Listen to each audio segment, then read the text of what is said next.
Joseph Kosinski is the mastermind behind Top Gun: Maverick, one of the most exciting and innovative action movies in many years, and his next project is just around the corner.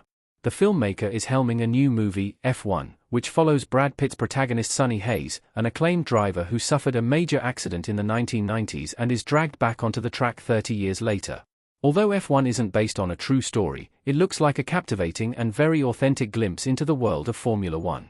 Since F1 is Kosinski's direct follow-up to Top Gun: Maverick, expectations for this sporting drama couldn't be higher. F1's trailers have already revealed some of the film's boldest action sequences, which feature a huge amount of intricate stunt choreography and racing sequences that clearly pay homage to the Top Gun franchise. What Quentin Tarantino said about Top Gun: Maverick and why he's right. The director recognizes Joseph Kosinski's talent. Quentin Tarantino doesn't always offer his thoughts on new releases, but when he does, his opinions are often very strong. That's exactly the case for Top Gun: Maverick, which the director described as a spectacle unlike anything else that's being made today.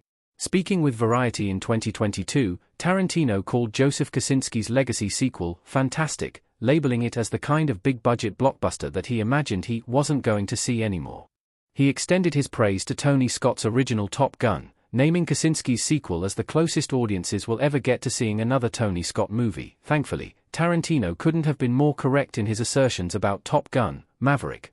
The movie is an incredibly bold and ambitious project that very few audiences expected to love as much as they did, but it works excellently thanks to Kosinski's fierce direction and the heartfelt screenplay from Christopher McQuarrie, Eric Singer, and Ehren Kruger. This makes it even more surprising that Kosinski was only the second choice to direct Top Gun: Maverick, after Tony Scott's own brother, Ridley Scott. F1 looks like Top Gun: Maverick but with racing, not planes. The film could be another innovative action spectacle. Thankfully, it seems like Kosinski will be taking a very similar approach to F1. The story looks to have the same kind of historical weight and thematic depth as Maverick, following an older racer as he battles with his own past to work alongside a younger mentee with bold ambitions.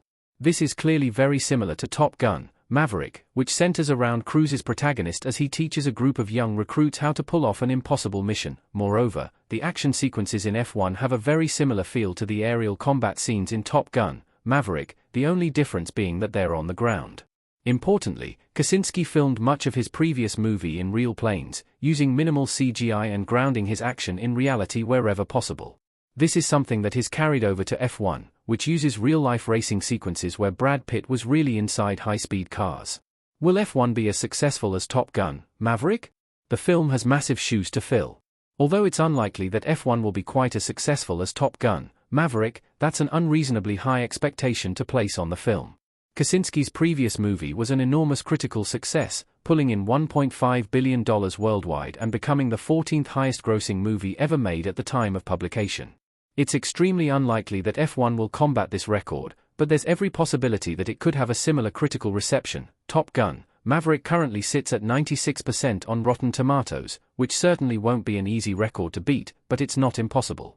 There's nothing to suggest that Kosinski has lost his touch over the years. He's an incredibly talented and consistent director who always brings an interesting flair to his projects.